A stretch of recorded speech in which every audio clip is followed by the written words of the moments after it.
I just wanted to wish you a Merry Christmas. I'm giving a dinner at the house. Just a few folks from the firm. I'd like you to be there.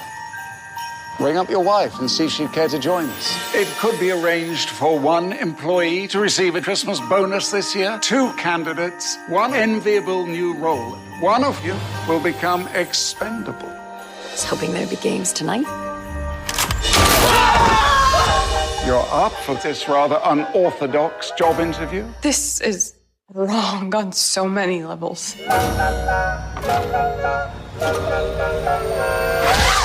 We have got our eye on you. Ho, ho, ho! Stop it! Stop it! Get away from him!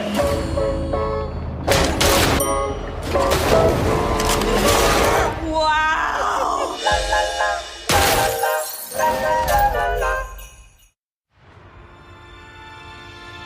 In a world where podcasts reign supreme,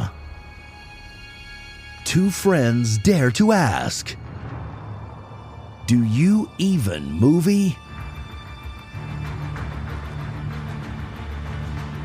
Hosted by filmmaker Henrique and movie aficionado David D. Neuer.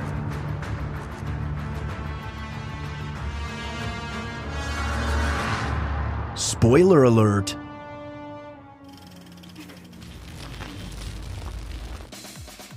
Tell you, Bronzy was Charles Bronson's stunt double. You know what? At least you didn't watch The Punished, which wasn't even Bronzy. Oh God, who was it then? God, who was it? Yeah, that's a good question. That I just love the fact that that movie was a giant shill for an amusement park, because like that was the most hilarious part. Was like the Punisher character ends up getting like a hold of this little girl to protect her, and he's like, oh, I'm going to take her to this amusement park. So they get a tour guide, and they're just like touring all these rides. Well, didn't we watch? We watched. There was like Death Kiss, and The like Punished were done movie. by the same person. Yeah, and they were basically the same movie. Yeah. No, I remember that because it ends with them putting the barbecue sauce on the guy. Yeah. Robert Amsler is the guy that played The Punished, aka Wolfgang. As in the name Wolfgang or a gang of wolves? Rene Perez is the director, by the way. Yeah. That sounds right. Yeah, because I think even the facts say that it was a advertisement for the amusement park, if I'm not mistaken. Let's fucking find it. I just remember watching it and being just like, why are we spending so much time like on these water rides? So, what was your favorite part of all the mucus? Of my sickness? You were indeed down with the sickness. I was indeed down with the sickness. My favorite part was finally getting to sleep after my fever broke, but then after the 6-hour sweat cycle of going through the fever break. You don't sleep well in a fever? I mean, I slept fine in a fever, apparently, because I had it, I'm guessing, for at least a day before it even showed itself. Yeah, for me, fevers, I always know they're bad when I'm freezing, a feeling. And then that's when I'll be like, oh, cool. Well, the worst part by far was the body aches. The body aches were several days. And not only then did I have the aches themselves, but then the chills followed shortly after that. And that was the first time I'd gotten chills in a while. And that sucked. You just watched Terminator 2 more. No, I watched Hasta la vista, baby. I watched Columbo and Bob's Burgers, baby. That was basically my rotation for like 24 to 48 hours straight. I was super sick in November. Yeah.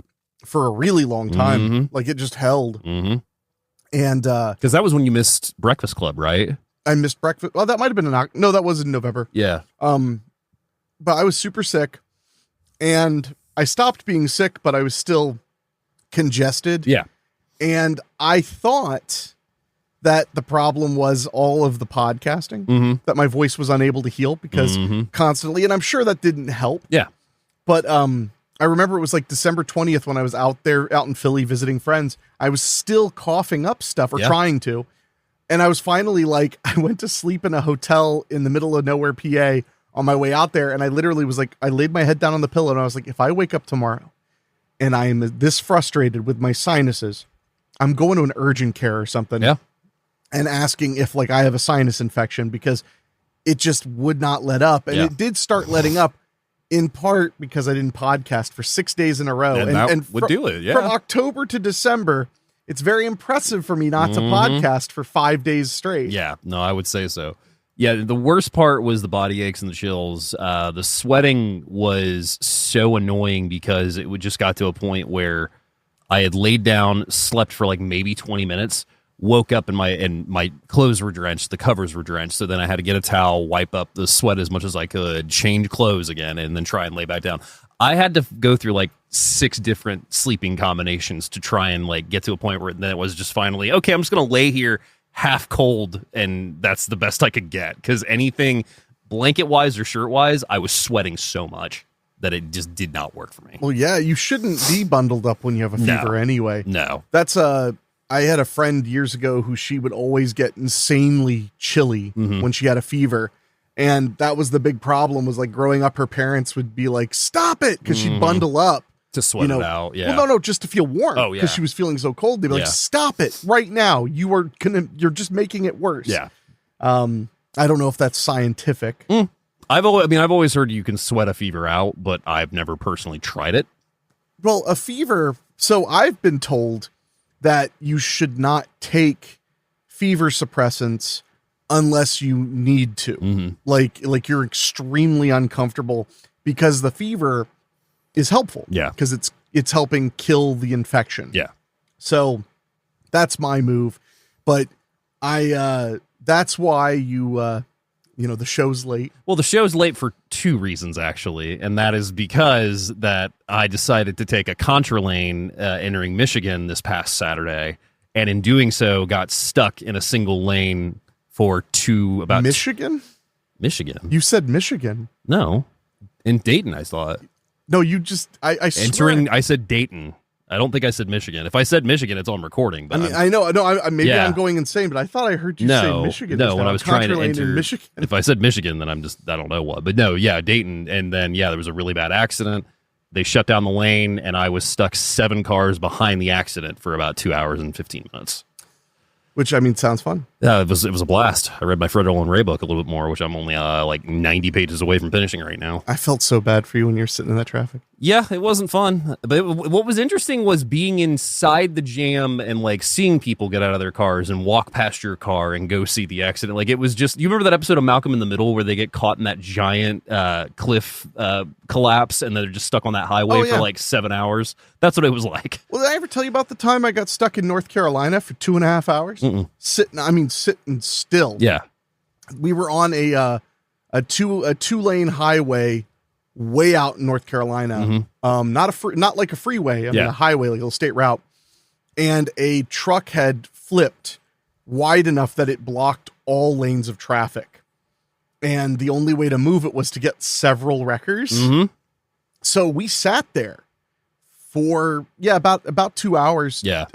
And I was watching stuff on my iPad because I gave up. I was seeing people getting out of their car to go pee and like I saw some people getting lawn chairs out and just sitting around. Yeah. And that was when I made a bunch of friends because there was a big bike club of some sort. And I gave them all cigars from my travel. That would do humidor. Well, I was on my way to Georgia where there aren't a lot of places to smoke anyway. Yeah. So I was like, I got like 8 cigars in here. So there were like 5 of them or something. So I just went, you guys smoke stogies? And they were like, yeah. And then I was like, and they were just like, shit. But yeah, if I had to wrap up the best part of my flu, it was watching Columbo, because I'm like, I think halfway through the entire series now. And you want to know something funny? Our buddy Robert Culp, who's the detective in Silent Night, Deadly Night 3, has appeared on the show 3 times now as a killer. He played a killer 3 different times? 3 different times. Different killers? Yeah. The first time he murdered, he's a private dick that accidentally murders a woman, so then he tries to hide her body and then like make it cover up another way. Second time, he killed Dean Stockwell with a huge chunk of ice as he was in a swimming pool. He comes up and he hits him with the ice and then throws the ice in because it just melts. Perfect crime. And heard it here first, kids. And then the third time, which was the one I watched last night, he just straight up, he's giving a speech like at this symposium, and he records his voice on tape. And while the recording's going, he steps away, shoots this prime ambassador, and then comes back and finishes. So he has an alibi. Yup. Okay. Dude, it's been good. I've been loving Donald Pleasance murdered his brother. Was that a non sequitur or was that in the show? That was in the show. One more thing. Just one more thing. Just one more thing. But so beyond that, yes, you and I finally got a much postponed trip to the theater. Yes. To watch Novocaine. Yes, we did. Because we missed out on it when it first came out. Yeah.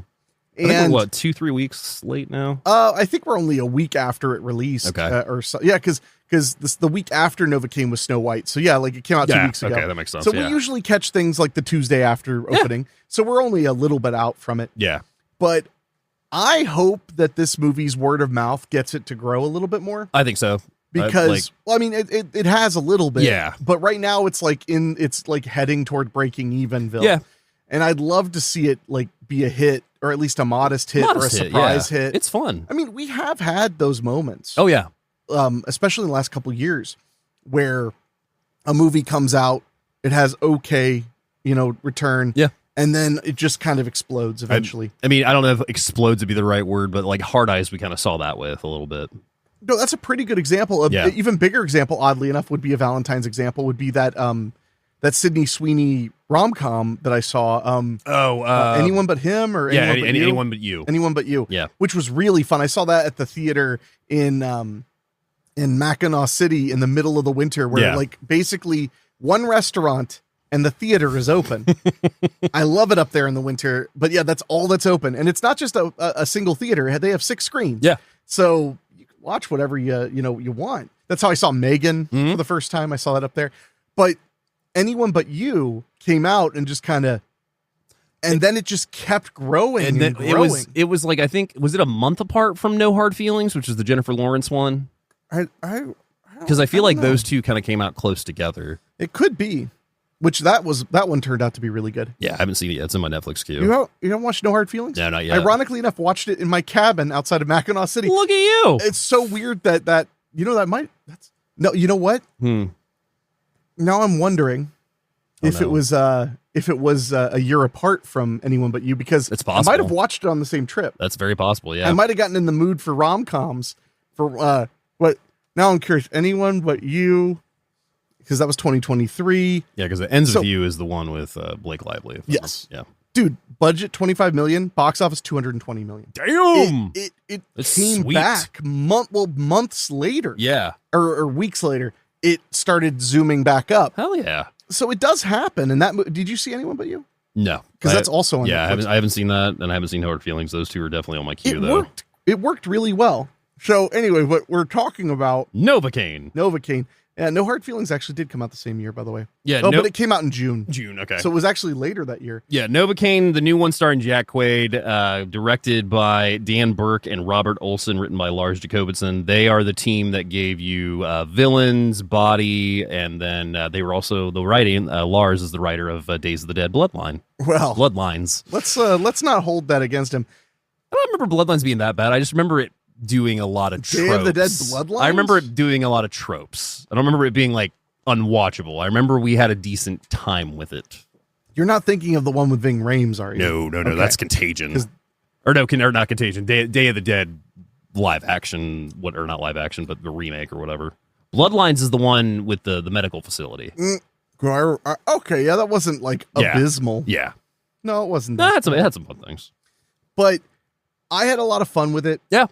I thought one thing that I really appreciated about it, and granted, a lot of this is probably budgetary, but one of the things I really appreciated about the film was that it was somewhat constrained. Yeah. It wasn't nonstop car chases, nonstop gunfights, nonstop all that stuff. He goes from place to place. He has, he's trying to save this girl he's recently fallen in love with. The whole concept of him having no ability to feel pain is a great element, because it shows why he cares so much about this person that he just recently got involved with, because he's lived an insanely sheltered life forever, basically. Yeah. So it really is hard for him to meet people, to have a romantic interest. Well, that was the thing I loved, was the overall romantic interest and the relationship building compared to like Love Hurts, which we, saw a few weeks back and whatnot. It was just like, that was a romance? It was a romantic comedy, wasn't it? Because I mean, you had... I was being mean. Yeah. Because it's supposed to be. Yeah, it's supposed to be. Yeah. But this one actually filled out the story and made us care about the characters and gave us something to care about, for that matter, too. Yeah. No, I really thought it was fun. I thought that the way they did the whole quote unquote superpowers of his was very good. Oh yeah. The trailer made it seem like he was a vigilante when in reality, which would have been sillier, when in reality he was a vigilante for one reason. For one cause. Yeah. He was trying to save the girl. Yeah.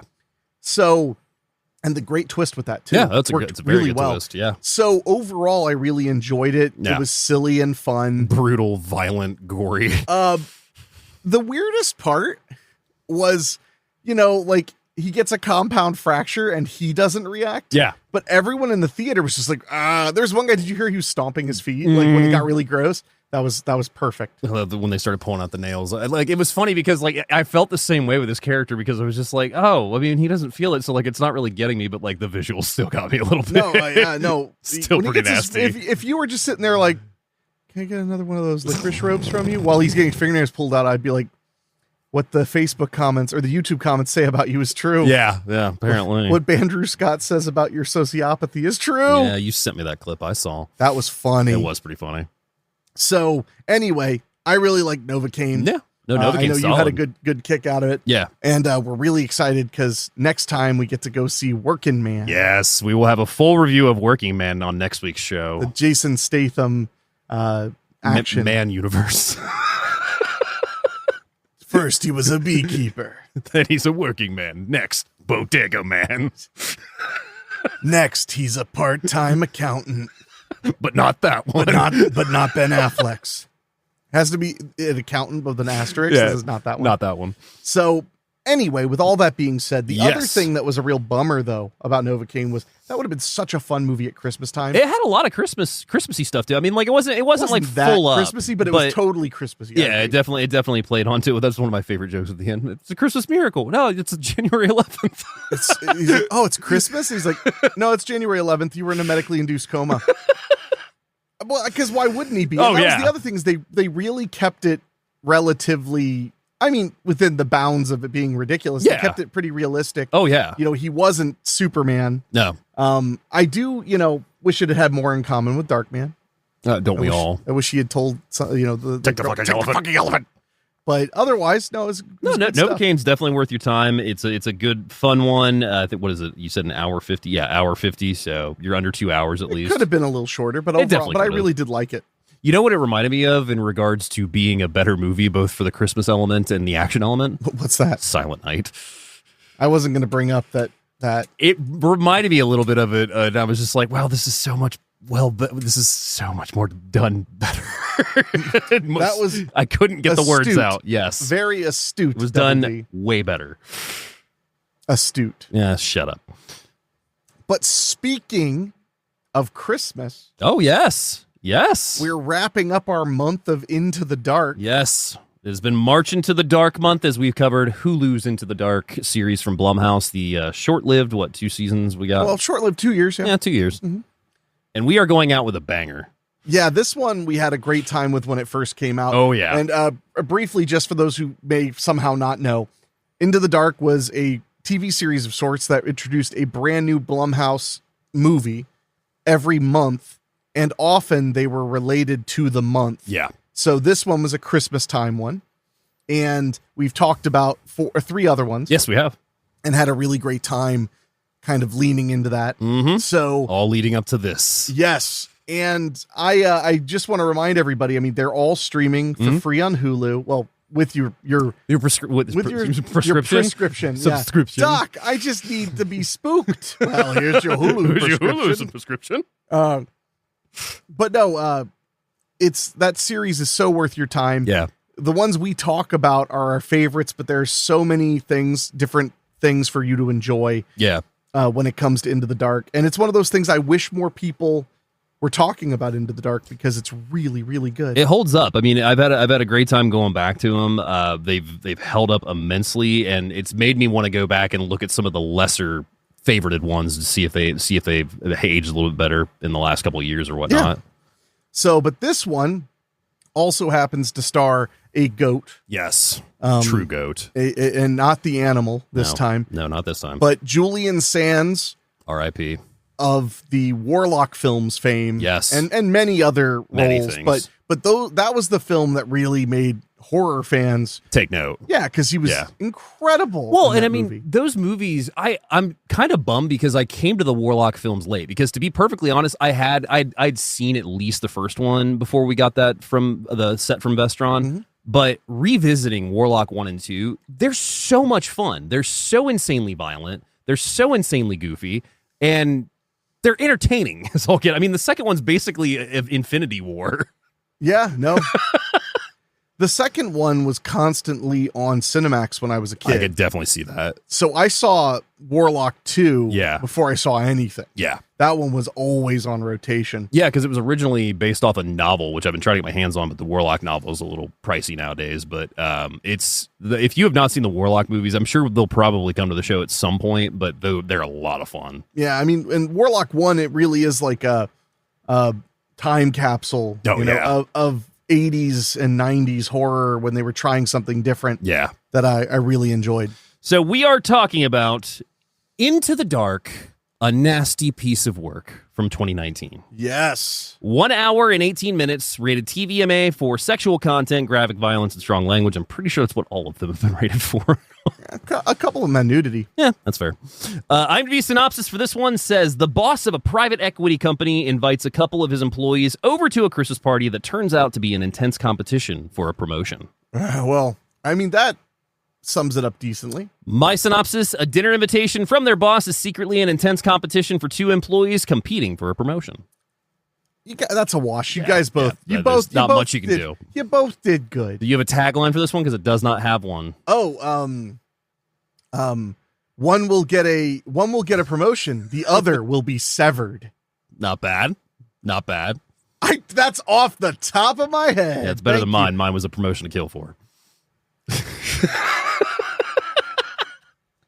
Let's move on. All right, fair enough. Director on A Nasty Piece of Work is Charles Hood. He gets his start as writer and director on Freezer Burn in 2007. He also directs A Nasty Piece of Work in 2019, Play-by-Play in 2019, and In the Vault in 2022. Hasn't really done much else. Well, that's quite a bit. Yeah. And 2022 wasn't that long ago. It wasn't, no.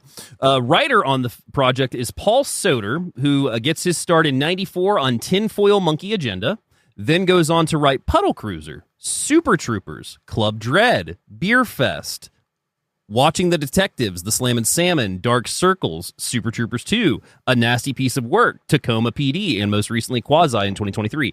Paul Soter of Broken Lizard Comedy Troupe. Really? Yeah. That I was not expecting. Yeah, he's the one that plays Foster in Super Troopers.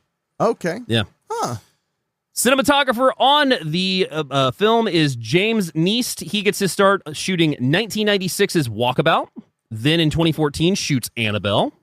Followed by Hush in 2018. Followed by Within. Then shoots The Bye-Bye Man in 2017. Joy Division's Inner Zone Video in 2019. Uncanny Annie. A Nasty Piece of Work, Crawlers, The Haunting of Bly Manor, The Free Fall, American Horror Stories, and most recently in 2022, Shot the Midnight Club. Wow. Okay, Yeah. so he did two of the big Mike Flanagan series. Yeah. 'Cause Haunting of Bly Manor, which is probably my least favorite. But Still that's have not seen it. I know. It's been years. I know. Have you seen all the other ones? Oh, yeah. Yeah, I've seen Midnight Club. I've seen Midnight Club. I've seen Haunting of Hill House. Is it Hill? Yeah. Not Hill House? The Haunting of Hill House. It is Haunting Hill House. Yeah, that's the first one. Yeah, yeah. Bly Manor was Bly after Manor Haunting was of the Hill second House. one, yeah. And you've watched Midnight Mass? Midnight Mass, and I've seen the most recent one about the club. The Midnight Club. No. The acid rain down on the people at the party. Mask of the Red Death. Yes. Saw that. Yeah. So Bly Manor's the only one I haven't seen. Wow. Well, it's pretty good. It's like I said, it's my least favorite, but that's not saying that much because I really think it's good. No, I mean, they've all been fantastic, so I need to get on it. Cast includes Kyle Howard, who plays Ted in this. He gets his start in 1996's Trigger Happy. The same year, he also shoots House Arrest. He's the main kid in House Arrest, is the main actor in this.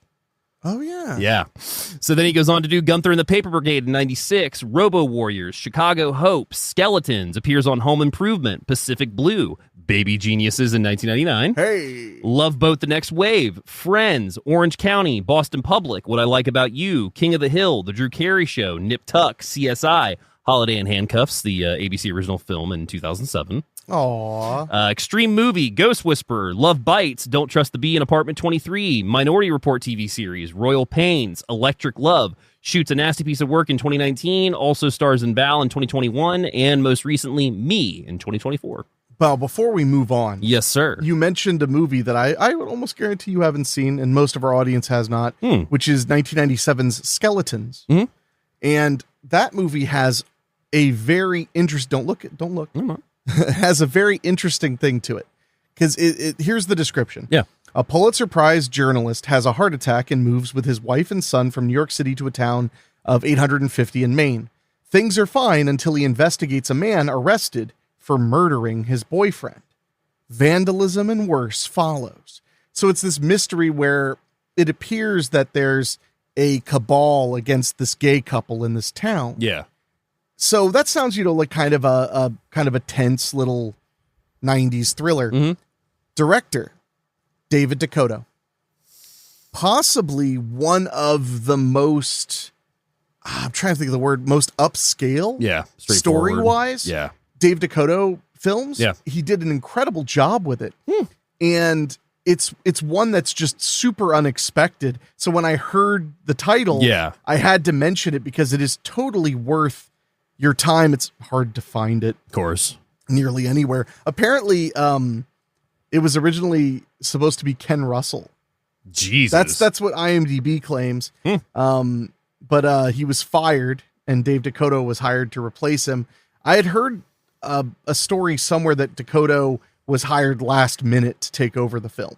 I bet to check that out. I'm going to search that out. It was one of the 8 films that were executive produced by Jordan Belfort. Okay. Wolf of Wall Street guy. Yeah. I remember hearing about him getting in the movie shortly. Yeah, Dakota has a whole story about like hanging out with him and stuff and how interesting it was. To check that out. So anyway, but I just want to mention it because that is one of the most fascinating films in Dakota's very vast filmography. If you don't know who Dave Dakota is, I mean, he's one of the great indie machines. With Fred Olen Ray, Jim Wynorski, Roger Corman, Dave Dakota. And Dave has, as of the recording of this show, 184 listed credits as a director. One of his most famous is probably Final Stab, which was that Scream knockoff, right? Or Puppet Master 3. Yeah. And he's been doing mostly, like a lot of those guys, he's been doing mostly Lifetime movies. Yeah. So, but oddly enough, not a lot of the Christmas ones. He does a few. But recently he did Tall, Dark, and Dangerous, $1 Million Lethal Listing, Fatal Fixer-Upper, A Nanny to Die For. I've seen $1 Million Listing. That one's actually on my DVR right now. So anyway, I just wanted to mention that because I think Dakota doesn't get enough credit for how well that movie turned out. Oh, hell yeah. Moving down our cast, we have Molly Hagan, who plays Kiwi in the film. 154 credits on her resume, by the way. I believe that, yeah. Gets her started in 1985 with First Steps, then goes on to be in the Chuck Norris action vehicle Code of Silence in 85, which is a really, really good woman. Henry Silva plays the villain in it. No way. And there's a giant robot that Chuck Norris controls at the end that has machine guns and shit. Dude, it's nuts. Whoa. Okay, I want to check that out. That's the one that's done by Andrew Stevens of Under Siege and The Fugitive fame. Yeah, Andrew Stevens. Yeah. He did a bunch of movies with Fred Ray. Yes, he did.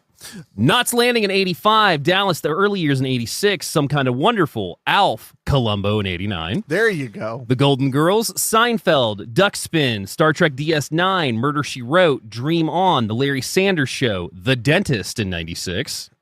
Open up and say, ah! Sometimes They Come Back Again in 96. I do love me Sometimes They Come Back Again. Ringmaster in 98, Early Edition, Election, Airbud World Pup, Becker, Charmed, Friends, 6 Feet Under, NYPD Blue, Monk, ER, The Closer, Private Practice, Fear Itself, Bones, Night at the Museum, Battle for the Smithsonian, Red State, Desperate Housewives, The Mentalist, Masters of Sex, Ask Me Anything, Not Safe for Work, Longmire, Solly, Big Little Lies, Feud, Better Call Saul, Legion, The Orville, iZombie, A Nasty Piece of Work, Narcos Mexico in 2020, and most recently it was on Walker, the Walker Texas Rangers spinoff in 2024. Well, I believe it because she is one of the few female, I know that person. Yeah. Oh, yeah. She's got that face. We have a ton of male character actors that are kind of that guy that was in That Thing, which is a documentary they made about those character actors. But that she's a good example of like, she's kind of like the mom in everything, or she's like the coworker at the office and client, everything. Yeah. So wrapping us up is our man, Julian Sands, who plays Steven in the film. 163 credits on his resume. Okay. I mean, wow. Yeah. Wow. Gets his start in 1970 on Play for Today, then does A Married Man in 83, The Killing Fields, The Doctor and His Devils, which is one of the first Burke and Hare films that I cannot recommend enough. It's like, it's him, Timothy Dalton, and I can't remember who else is the other actor. It's really good. Then he goes on to do Gothic, speaking of Ken Russell, in 86, Vibes in 88, Murder by Moonlight, Warlock in 89, Arachnophobia, Husbands and Lovers, Naked Lunch, Boxing Helena in 93. He's great in Arachnophobia. He's great in Boxing Helena, which Boxing Helena I wish would get a release. I used to have the DVD, but I stupidly got rid of it. I know. Warlock, Armageddon, Leaving Las Vegas, Chicago Hope, One Night Stand, Phantom of the Opera, Dario Argento's Phantom of the Opera in 1998.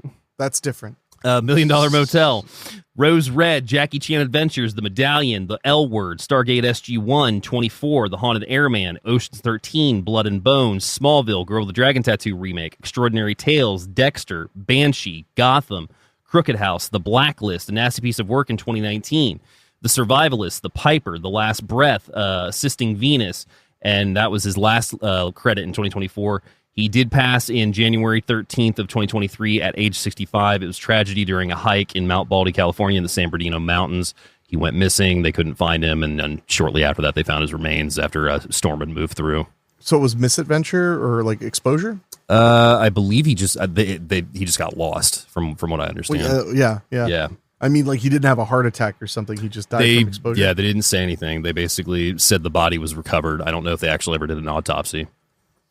It was listed. His death was listed as undetermined due to the condition of his body. Yeah. So that's unfortunate. No, it really is. If you have not seen anything with Julian Sands, let alone the Warlock series, Boxing Elena, or even his appearance on Dexter is great too. Oh yeah, really good. Yeah. So yeah, Julian Sands, R.I.P. We miss you, but thank you for leaving behind an incredible body of work. For real. Jeez. So first time watching a nasty piece of work. We were immediately on board with this one, I think, for Julian Sands, if I remember correctly. Oh, we were stoked that Julian Sands was in it. Yeah. There had been several podcasts that had Julian Sands as a guest to promote had him. Yes, You're right. You're totally right. And that got it on my radar extra. Yeah. Because we were already watching the series. Yeah. And the idea of a Christmas story and it being about a work competition, but like a private work competition, and a bit of a gallows humor, kind of thing, very much, as opposed to about a gift or a killer toy or something. It was cool to get something a little bit more, for lack of a better term, mature. Well, because the teaser was basically him just being like, I'm having a dinner party, you guys should come, and then it was just like we're seeing the two of them with rifles, the one guy chasing him. So I mean, it was just like this is going to be insane. Oh yeah, no, it's really really fun, and it became another big favorite of ours from how many twists and turns there were throughout it. It was one of those where it was just like this is why we watch this show every month. Yeah. So you ready to get into it? Why the hell not? So we open with a title card that reads Falcon Heart Ventures Rules for Success, with number 1 being Show Initiative. Initiative? Initiative. Okay. So we cut to a parking garage. We're seeing a car just come speeding down. Actually comes down the wrong way ramp at first and then speeds into a parking spot. Guy gets out. He's carrying golf clubs. He's talking to somebody on the phone, and that's our main character, Ted. And he's talking to his wife. And basically is like, Steven said that he wanted to get a couple rounds in. And she's like, did you really just run home and get his golf clubs? So he gets up to Steven's office, and Steven is with Ted's rival, Devin, who they're also kind of in the same position at work and everything. And Steven's immediately like, oh, did you run home and get my golf clubs? Well, you're an idiot. Those are $75,000 clubs. Like, what are you thinking? Right clubs for this weather. Yeah. He's like, you'll scratch my 9-iron, blah, blah, blah, blah. So he's like, Devin, would you mind going and grabbing my clubs? I'd send Ted, but I'm afraid he'd come back with such and such and such. Like, just it completely emasculates. Emasticate? Is it emasculate? Emasculates. Thank you. Yes. Emasticate would be some kind of chewing. That's not what I mean. I didn't think so. So Ted responds in the most appropriate way by going into Steven's private bathroom and just going fucking ham with those golf clubs, smashing the mirror. Yeah. And that's our opening credits, which I forgot about and I love. Oh, yeah. Nasty piece of work.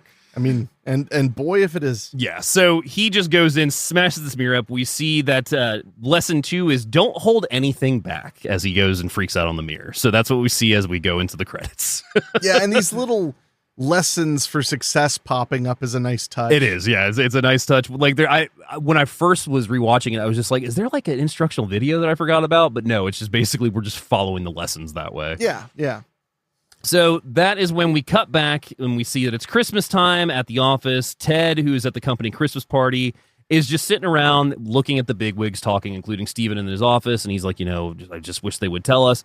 They want to know if they're getting their bonuses. Yeah, they're waiting till the last second to tell them if they're getting Christmas bonuses. And unfortunately, Steven does address the crowd and tells them that, due to, effective suspending of bonuses, we're all going to have to bite the bullet and the shared experience on this one. The bigwigs aren't getting theirs, so neither of you will either. Well, the way he puts it is a little extra dickish. Yeah. Because what he says is there's been a light shined on, as the company struggles, the bonuses that the CEOs and the higher ups are getting. Yeah. So we're not taking any this holiday season but I wouldn't ask you to do any, or I wouldn't ask you to do anything I wouldn't do myself. So there'll be no Christmas bonuses whatsoever for the good of the company. Well, and I think he also mentions that like some other smaller companies have folded, so we don't want to go in their footsteps because Brave Solutions' steadfast commitment, which is the Falconhurst way. Of course. So that's when he calls his wife Tatum, and she's like, don't take it so hard. And that's when he notices that Steven's just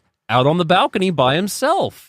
Yeah. Smoking a cigar, actually. Well, or a cigarillo, I think. I think it was a cigarillo. Yeah. Yeah. And so we get the idea that Ted's like going to walk out there and push him. Like, and they show it. Like, he's approaching him. Nobody's around Steven. Steven's just out there. And then right as he gets up to him, he's like, oh, Ted, I wanted to talk to you. Well, and it's smart because it plays with our expectations. Yeah. Because we're watching into the dark. Yeah. We know we're watching a horror movie. Exactly. So we're waiting for that shoe to drop. So he is invited over to dinner with his wife. They're going to have just a little gathering, and he wants him to come and actually discuss because there may be talk of a new position. Because since, they're having to cut down on everything, they may be getting rid of some people, but that means a new position might open up. Oh. So that's when he calls his wife Tatum, and he's like, put something nice on the ride over. She's trying to calm him down, and she's like, don't worry about it. And he makes the comment, which we've got to bring this up because this is just our inside joke for this entire fucking episode. Oh yeah.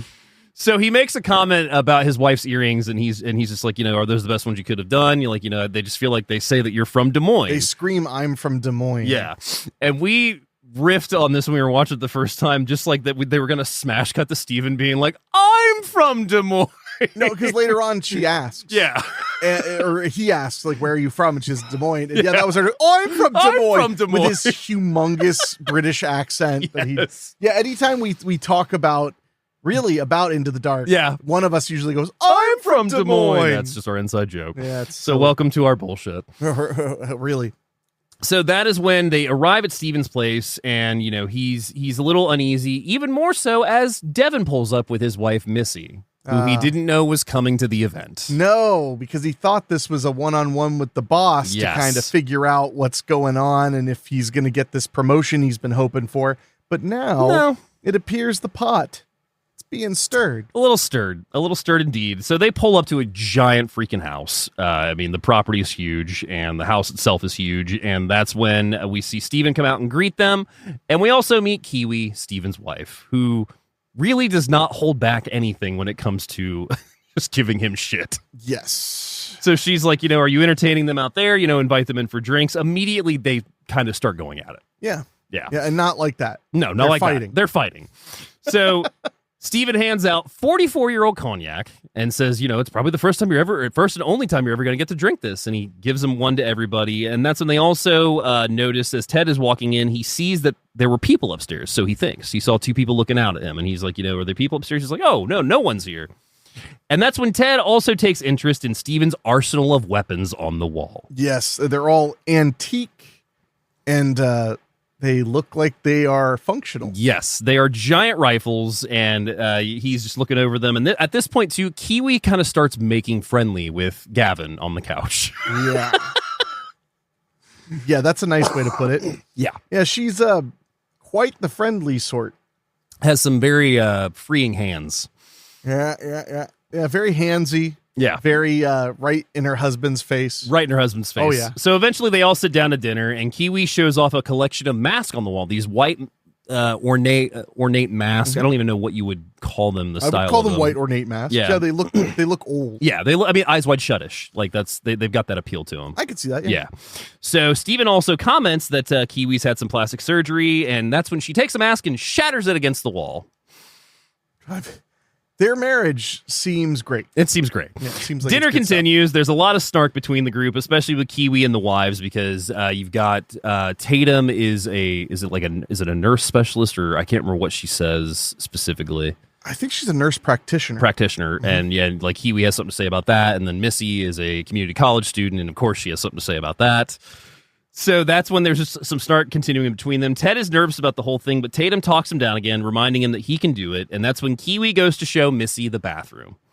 And Kiwi tells her that, oh, yeah. She's like, this is such a nice house. She's like, oh, thanks. Yeah, we got a great deal on it because of the murders. And apparently there was a madman that hid in the wall some years ago, killed some people, and they couldn't sell the house, so they got a great deal on it. And then she's like, and there's the bathroom. Anyway, go do your business. And that's when we see step 3, be prepared for everything.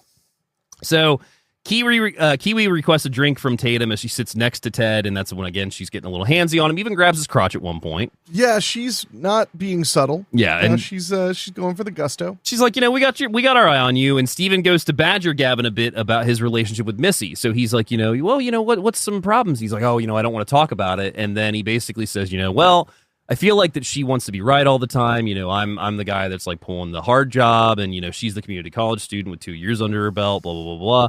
And Steven's just like, oh, yes, fascinating. Yes, quite. I wonder if we'll come back to that. I doubt it. I doubt it.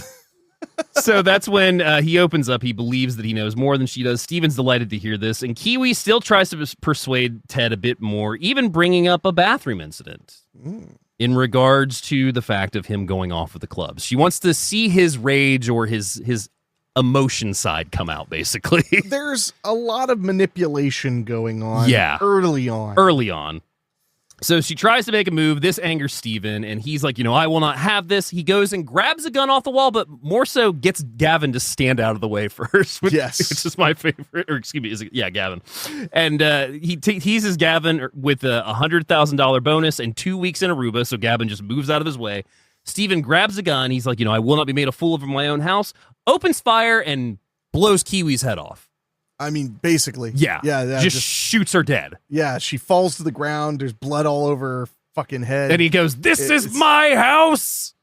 But then he immediately kind of turns to, what have I done? And that's when we see step 4. Don't see the problem, see the solution. Yep. So Ted tries to talk to Steven into putting the rifle down, and he becomes hysterical looking at Kiwi's body on the floor, and that's when he's like, we can call the police. He's like, I can't have the police here.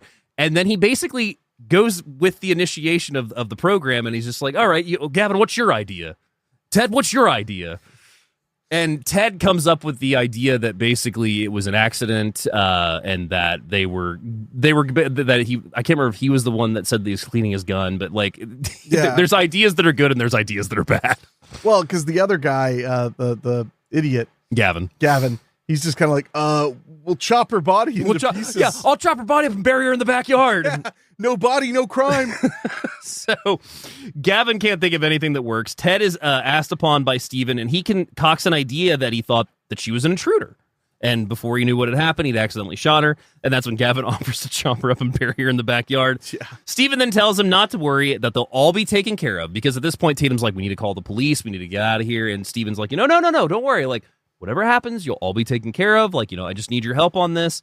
And that's when Gavin goes to check Kiwi's body, who grabs him, takes him in for a kiss, revealing that she's alive and this was all a ruse. Yes. Apparently a very elaborate ruse. Very elaborate. Because they would have to have hidden some kind of a explosive or compressed air charge in her hair. Because we see her her head go bang, and we see the blood come out. Yeah, the blood ton of starts blood. pooling. Like, I mean, it is a convincing shot to the head.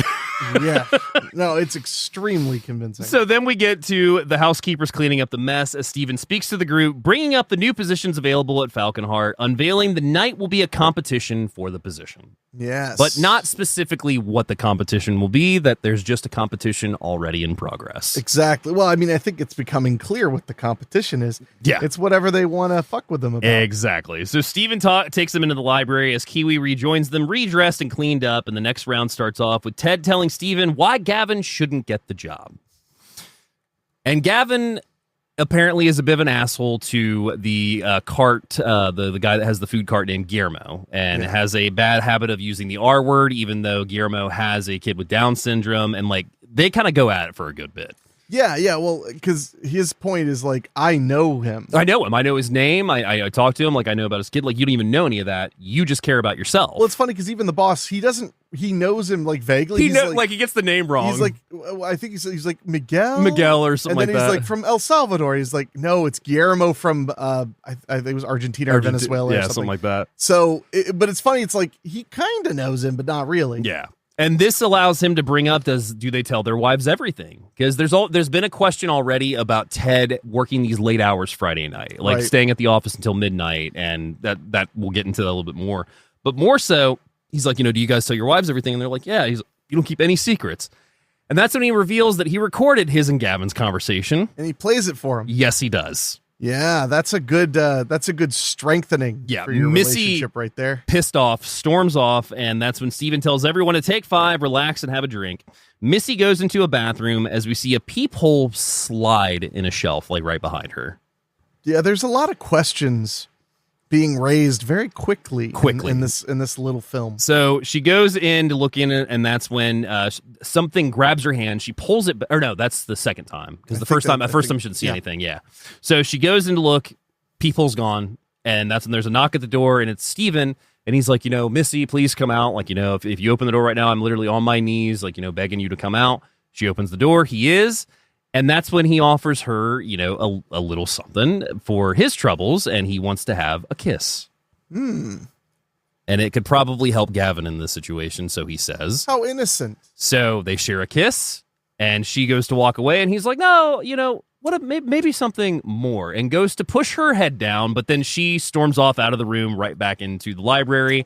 And Kiwi notices immediately what's going on. Yeah. She's she may have been born at night, but not last night. Yeah. So that is when Gavin tries to apologize to her, but she isn't having it. And Kiwi even is like, do you see like the state she's in? Like, do you understand what my husband just did to your wife? Like, doesn't that make you mad? This movie, the twists and turns are very intense. Yeah. The movie just kind of, and it's got a kinetic pace to it as well, so you kind of just have to, I mean, like, obviously with all movies you kind of sit back and enjoy the ride, but you kind of have to just sit back and go, okay, all right, where are we going now? Yeah, what's about to happen here now? And what's about to happen is Kiwi goes up to the wall and grabs her own rifle this time. Yeah, but now there's confusion because did the rifle have a live round in it, or is this the rifle that doesn't shoot anything? And that's when, as a good measure of faith, she's like, Gavin, hold out your hand. Yeah. So Gavin holds out his hand because he's just like, yeah, no problem. And they fire a shot and shoot Gavin right in the fucking hand. And there's no way that's pretend. No. We see the hole in his hand. I was impressed no fingers got blown off. I will say that. Well, I mean, got him right in the palm. Yeah, we don't know what kind of bullet was in that thing. So Tatum goes to call the police again, but Gavin insists for them not to do it as the job's important. He's dedicated to this. So confrontation continues outside as Kiwi is now attempting to drown herself because she's tied her scarf to a cherub right outside by the swimming pool. And one of my favorite things about this part is they have a fucking fireplace outside. Of course. Like a full-blown fireplace. Well, where do you keep it? I mean, where do you keep your second fireplace? I wish I had a first. I mean, I do. I just can't put any fire in it. Oh, well, then it's not really. It's just a place at that point. It's a place where my entertainment center is. It's just a place. It's not a fireplace. It's not a fireplace. It's just a place. Yeah. So that's when Steven gives Gavin some pills, and he's like, here, these should help you. And he's like, well, what were they? He's like, I don't know. Found them in the couch, but you should have some fun.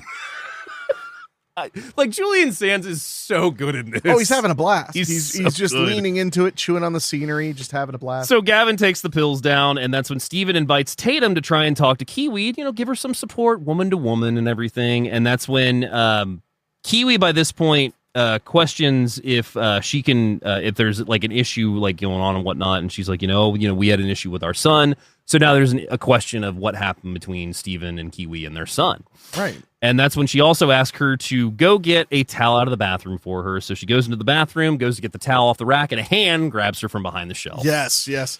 More questions. More questions. Constantly more questions being raised. And their bathroom is lit really eerily. Both the bathrooms. Well, again, I mean, you wouldn't understand as a person with no fireplace. Yes, exactly. That, it's important to have the right ambiance for your deposit. It wasn't until rewatching this that I was just like, why do all the cool bathrooms have to be in video games and horror films? Because Hitman has some really cool lighting, like fluorescent lighting in one of the missions I was playing a couple days ago. Well, bathrooms are generally not very exciting. Mm-mm. So you Unless gotta you're rich.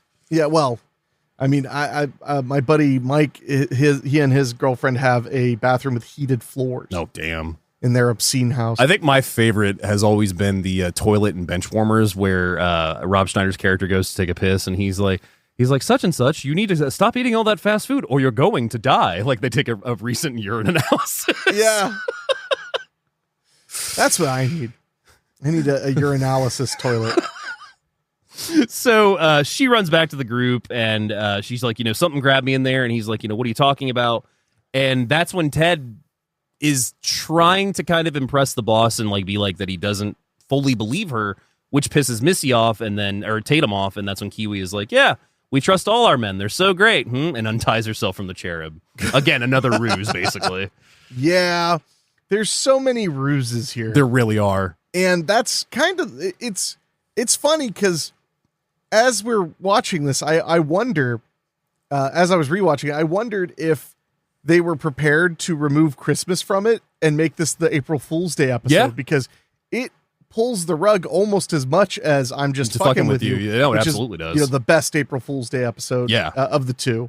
But yeah, it's constantly rug pulling. Yeah.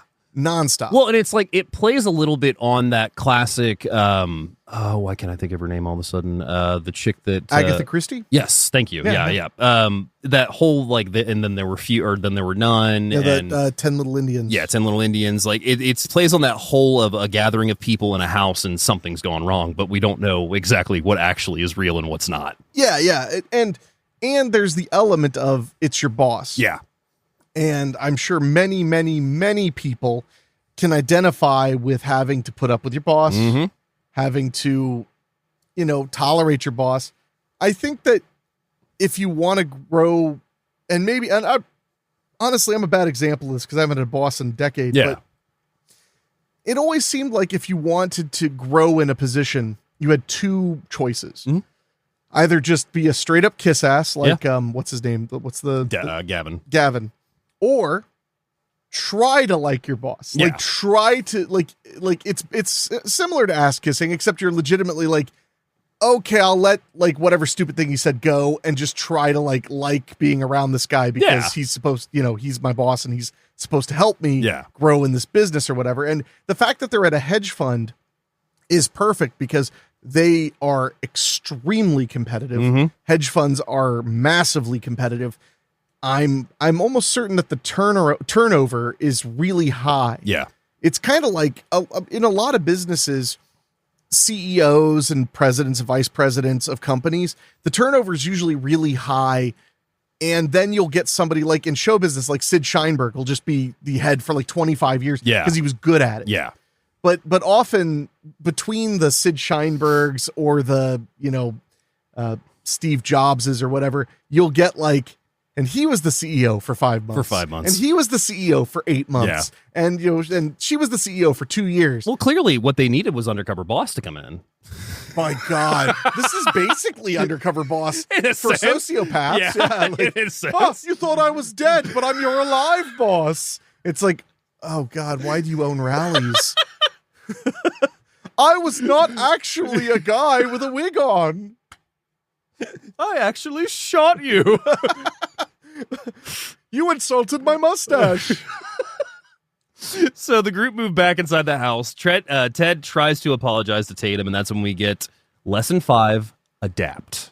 Oh, well, and that's the big one. Yeah, so Steven pours another round of drinks as Ted sees a giant portrait of a young boy on the wall. Gavin feels the effects of the pills, and he's offered to try on some armor that he's noticing that Steven has, which is one of my favorite things. That he's just looking at the suit of armor, and Steven's like, well, you want to try it on? It's like, sure. He's so fucking high at this point. Well, and that's the worst part. He's a kiss ass. Yeah. And now he's high on probably like Percocet or something. So now he's like even more suggestible because he'd already do whatever the boss said. Yeah. But now he's like, I'll put the armor on. I'll do that. Well, and while he's putting the armor on, this is also when Steven takes the point to go ahead and let them know that due to the fact that this new position is open, it's going to eliminate their 2 positions. So in a sense, somebody gets a job and somebody is fired. Imagine. Yeah. It's almost, it's Glenn Ross-ish. I always love that. Third place is you're fired. Third place is you're fired.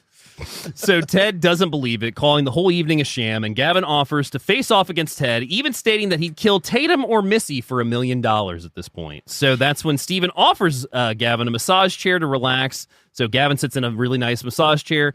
Kiwi then relates a story of how their 12-year-old son was in boarding school one night. He stole a car. Less than a mile from the house, something awful happened, and Ted still doesn't believe it. He does not believe that they had a kid. He doesn't believe any of this. Like, he's just like, y'all are fucking with us, and I've had it. Yeah, he's done with it because he's not an idiot. Yeah. I mean, he is a bit on the desperate side. Yeah. But we're about to learn his competitor is far more desperate in just about every conceivable way. So that's when Tatum asks, why are they still here if Ted doesn't believe it? And that's when Steven states they should call it a night. He'll render a decision Monday and excuse Ted to warm up the car while he shows Gavin a medieval like Thor hammer. And he's like, I thought you might like this.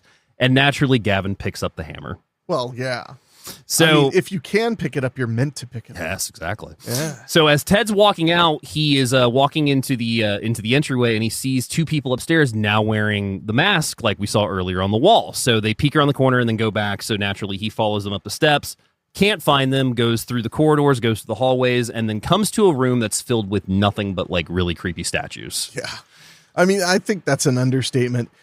And that's kind of the thing. So what we've been getting throughout this is a hint of either Skull and Bones or Freemason style. Something is going on. Society. Yeah, something's going on. It's not just the fact that we are seeing people inside the house. We're seeing these masks. We're seeing these people now wearing these masks. We've seen secret passageways. Well, even Julian Sands' character being British makes him seem old world. Yeah. And all of these concepts are kind of old world. This idea of like, of a cabal, of the robes and the ceremonies. And we have no idea how big this house is either. I mean, we see the outside of it and we go through like 3 rooms, but this thing could be housing many secrets. Oh, the place is gigantic. It's gigantic. I mean, for God's sake, it has a fireplace outside. I want a fireplace outside.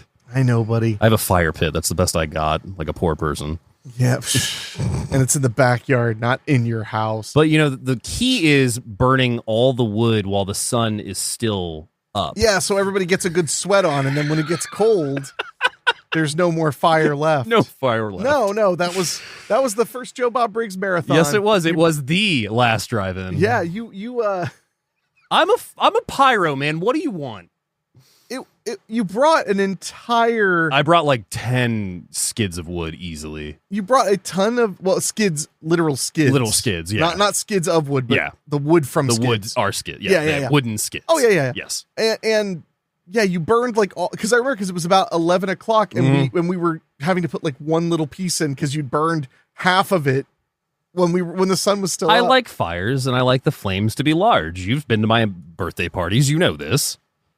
That's true. Yeah. I enjoy watching you tend to the fire while a little if it gets to be charming too much, I usually don't tend to like when it was quarantine and I was literally at the fire pit like every single night. Oh man, yeah, I was toasty around those times. That's where I actually melted like one of the pokers because I had it in there way too long. Sure you didn't just step on it because you couldn't find it? No. Because it was really hard to find those pokers. It was. No, it was. But this is actually like it burned the claw off. Like it was just down to the thing. Like the ashes had like got it and completely taken it. Jesus. Oh yeah. Well, I mean, I would start at like 6 p.m. and it was not uncommon for me to be done at 2 a.m. And I would just keep, and I mean, I had access to all the wood I wanted, especially during quarantine, because I lived still by Dave Services at that point, so I could run over and get it whenever I wanted. Get a pallet. Yeah. They just had stacks and stacks of pallets. Yes. So that is when he finds the room with the really creepy statues, and he's ambushed by Gavin, breaking the hammer on his head, revealing that the hammer is completely like fake plastic, and he's even like, what the hell? So that's when he picks up a cherub head and tries to beam him with it. Well, of course. I mean, what else are you going to do? So they get into a scuffle. He starts chasing him around, and that leads them back into the library room. And that's when Steven stops him, holding the rifles, telling him to choose wisely. So he's holding the two guns up at this point, and he's like, choose which one. Which one could it be? So that's just by saying choose wisely, you're suggesting that one will not work. Yeah. Which makes everything more of a question, because it's not a game of brutality, it's a game of chance and brutality. So Ted takes the rifle, takes an aim right at Gavin, but he can't pull the trigger. He can't bring himself to do it. So that's when we go to lesson 6, go for the jugular. Oh, God. So Ted rejoins the other members back in the room now. Steven questions how could he let his chance of winning slip away, and Ted still doesn't believe any of this is real. So Steven tells Kiwi to wake him up and invite him in, because now it's time to meet the guest of honor. As a giddy Kiwi gets up, leaving the room, only to re-enter with a young man on a motorized wheelchair who they've dressed as Santa Claus with a beard. And he appears to be severely disabled. Yes. Mentally and physically. Yes. Unable to speak, really. It's disturbing. It's very disturbing. Because as they're wheeling him out, she's like groping on him. She's groping on him, riding on the chair. Like I said, he's got a fake Santa beard on, and he's completely out of it too, of course. And that's when she takes the beard off, revealing his name to be Jim, but Ted immediately recognizes him. Yeah, and he seems to recognize Ted. Yes. In his way, because he can't speak. Yeah. So Kiwi, that's when 2 seconds here, I lost my place. This guy, I swear. I'm such a piece of shit. I'll sit up straight while you're at it. I'm trying. So that's when Kiwi invites Missy to sit on Jim's lap, take her for a spin, which she does until she gets uncomfortable. Like Missy starts like actually crying almost. Yeah. And that's when Steven gives Jim a drink of scotch, gets it all over him, and Kiwi leans in to kiss him, but Ted has had it. He points the gun at them, telling them to stop it. And they're like, well, what's the problem? And that's when he reveals his name isn't Jim, it's Daniel. And 3 years ago, Ted was on a work errand trying to impress his boss, driving too fast, and Daniel, who was riding his bike with no lights, got hit by the car and unfortunately really messed him up. Yeah. So they put him in a facility, and Ted has been visiting him every Friday after work for the last year, I'm guessing. Which is so incredibly sad. I mean, that not only that this person would be hurt like this, but that he would make it a mission of his to spend time with this person he hurt, because he feels such an incredible amount of shame. Yeah. But now this person is a pawn in this game. Yeah. Meanwhile, he's a human being who's been hurt. Yeah. Had enough problems in life. Doesn't really need to be a part of this game. No, and he is exactly part of the game for them now. So Steven invites Ted to put Daniel out of his misery with the rifle and claim the position that he so rightfully deserves. And Ted tells him he doesn't want a life like this, placing the rifle down and telling Steven he's taking him back home. And that's when Steven reveals he is home. They took him from the facility and that he has no other place to go now. So you would really only be like taking him out of our misery in this sense, because we're going to just keep fucking with him if you leave him here with us. Well, and he pulls the whole thing. He's like, they were delighted that it's such a nice home. So people with so much money were willing to take on the burden. Yeah. It's so It's so messed up. So that's when Gavin grabs the rifle, offering to do it instead. And Ted stands in his way as Gavin fires, revealing a blank. Yes. And this film, by the way, is definitely using a movie watcher's understanding of a gun, of guns, of blanks. Yes. I don't think it desperately needs to be mentioned, but blanks are actually very dangerous. Well, and also in close proximity. I think what we're about to reveal in regards to this does not exist. No, absolutely not. Yeah. But you know what? I mean, it's a nasty little piece of work. It's a nasty piece of work. Yeah. So, but that's a thing to point out is like in reality, if you shot somebody from 5 feet away with a blank, likely they would get hurt a little bit. Yeah. with the chance they could get hurt a lot. Likely they would just be hurt a little bit because the blank actually has, in order for it to work, it has to have like a piece of cardboard covering the end of the cartridge, and usually maybe even a little bit of cotton or something that would shoot out of the front. So yeah, you don't actually want to point it at people. They can't have all their firearm statistics like nefarious. Oh gosh. The firing pin didn't go. That was the one thing that was so weird. Anyway. So, revealing a blank, and that's when Steven reveals the guns are remote controlled. With a single click of a button, they can switch back between blanks and live ammunition. The way he says, he's like, "Are you aware that a semi-automatic, like, what was it? Like, I think he said like that an antique semi-automatic firearm can be controlled by a remote thing to change whether it's blanks or not." Impossible. No, in every there's way. no way. I mean, it's literally got a magazine built in that holds the bullets. There's literally no way to do that. No. At all. So he invites the two to see the demonstration, causing Ted to accidentally shoot Gavin in the shoulder, revealing Gavin was never up for the position and that this has been a test for Ted the entire night. But Gavin wants another chance, grabbing the rifle, telling him to switch back to the live ammo and shoot Ted. But that's when Tatum grabs the gun and shoots a shot, killing Steven. Yeah. So Steven is out of the game. Yes. And we didn't really touch on Gavin's the asshole, right? Yes. Yeah. So I always forget. Yeah. They should just name him Always Dave. It'd be easier to remember. Thanks, bud. But we didn't really get into his motivation. No. Because he's a guy, he dresses the part, he acts the drives part the car of being this, high-end hedge fund manager guy. But in reality, he's up to his eyeballs in debt. Yeah. He's struggling all the time. He needs this desperately. Yeah. And he even openly says like that his girlfriend, or his wife rather, is what you have to have too. You need to have the trophy hot wife because, I'm not with her for her community college, education. So this guy has proven that he has an immense amount to lose and in many ways is far more desperate than we would have guessed. Very little self-respect. But it also makes him scarier because before he was just very cutthroat. Yeah. But now we're realizing, no, he's got everything to lose. And people who are desperate are really dangerous. Yeah. Way more dangerous than people who are just on the callous side of things. So it makes him, really friggin' scary. Yeah. So Tatum puts Steven out of his misery, shooting him dead. And that's when suddenly Daniel stands up, revealing he's not injured. And he never signed up for any of this. What a great twist. Yeah. So this gentleman who was in a wheelchair, basically a vegetable, has just jumped up and went, "Oh no, I didn't sign up for this." So now we find out that it was always a ploy. It was always a ruse. Yeah. He was never injured. No. It was all a plan. And he mentions that he had to go to that place and pretend to be like that every Friday for a really long time. Yeah. Which also suggests that in a way, the grooming for this position was going on for a very, very long time. Yeah. And it's hard to really figure out if the plan was always just to fuck with him or if the plan was to build his character, the right person for this job. So Ted's in disbelief and questions how long they've been plotting this as an angry Kiwi charges at Tatum, who then fires another shot, killing Kiwi dead as well. Telling everyone, let's go home.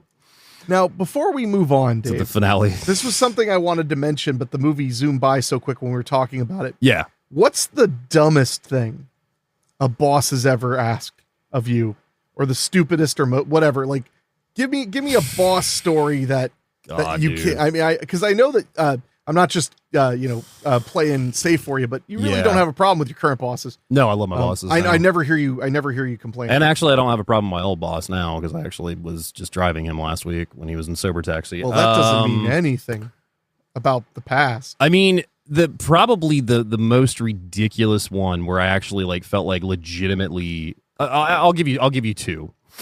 One incident I had, which I may have actually, I think I've already told the story, right? How I had the fight with Scott when I was in my ghost tour makeup with the rainstorm, the football game, the camera went down. It was a while ago. It might have even been on Freddy's. Long story short, I used to do videography for high school sports in my town, and we had a very big football game of our local rival, which is Troy versus Piqua, that just so happened to fall on the first night of an event my mother and I used to run called Ghost Tours of Troy. And that's where I do costume storytelling. We have, tours that go through all the haunted history of Troy. So I had set up my intern at the time to record that game. And weather-wise, we had been really, really good so far. Like, it hadn't really rained any of the season. We hadn't had really any issues. But I knew there was a potential for rain. So I was like, well, hey, like, here's the cover for it. Keep the bag out of the rain as best you can, blah, blah, blah. Thought everything was fine. Left my intern, went back to do ghost tours, did the first round of tours, which basically we had 6 every night for Friday at least, specifically. Did the first tour, maybe even the second tour, and then I get a call from my intern, and he's like, hey, the camera is dead. And I'm like, what do you mean the camera's dead? Now, keep in mind, this is the Troy Pickle game. It's our biggest rivalry game of the year. And at this point, we're doing the sports show at Buffalo Wild Wings and showing this game at the sports show on Monday. So It's Friday. I have to have a game DVD ready by Monday to play at Buffalo Wild Wings. Right. So it puts me in a bit of a tight spot. So I'm like, well, what do you mean? And he's like, the camera's dead. Like, I like, it's on battery now, like the power supply, blah, blah, blah. He's like, everything's drenched. And I'm like, okay, well, stay right there. I'll be right there. So went over to the game. Camera was absolutely dead. We had the battery. We had 90 minutes of battery left. It's halftime at this point, so we absolutely could. But I went ahead and said, okay, let's get this shit back to the studio. Let's get it looked at, and you try to get it working and whatnot. So I texted my old teacher and got a copy of the game. So secured that ahead of time, so I was all good on that. So now the focus was basically checking on the camera. So me and my intern get back, and Scott's at his desk, and basically, I didn't hide anything. I was just like, hey, here's the situation. Like, this is not working. The bag's soaked. And like, he looked at it and he's like, well, why is this stuff all wet? And I was like, Scott, I'm trying to work on this, blah, blah, blah. We got into it a little bit, and he was just like, well, how'd this happen? Blah, blah, and just shouting at me. So I was just like, Scott, I don't fucking know how it happened. I'm trying to figure it out. Let me figure it out. And he just, that's it. You get out of here, blah, blah, blah. You come back Monday. We'll see if you have a job. I look around, my intern's gone. Like, he had booked it. Keep in mind, again, full skull makeup. Like, I'm in my ghost tour makeup. I've got my eyes done, my skull makeup on. I'm in my ghost tour attire, and I'm working on this stuff. So, long story short, again, I talked Scott down. I ordered a new charger. Everything was all good on that. But, like, we had to have, like, a 10 to 15-minute conversation of me and him in his office because, like, he's just like, this situation, blah, blah, blah, it shouldn't happen. I don't have a problem if you do your things, but, make sure everything's protected. I always thought that was funny, though, because it's funny to think of him just, like, sitting at me, like, in my ghost tour makeup and we're having a conversation. Stupidest thing I ever had to do, though, was along with the video stuff, I had to keep the website updated. So we had our Facebook page that housed the videos, and then we had the actual TCT website where the links were hosted and it looked nice and everything. We didn't get much website attraction. So it kind of fell on the back burner a little bit. And by a little bit, I mean for months. Of course. And it just so happened that one day he had a client. He was showing off the website, and he realized that it hadn't been updated. And he ended up sending me home like a little kid, sending me home to get the website completely updated. Did not care if I slept, did not care if I ate. 8 a.m. tomorrow, he wanted the website completely updated.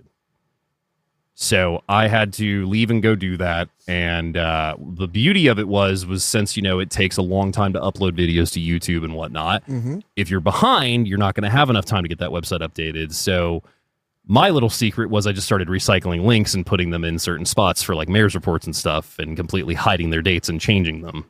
Oh. And he never found out. Well, clearly not. No. I wish I had funny, stupid boss stories from when I had day jobs.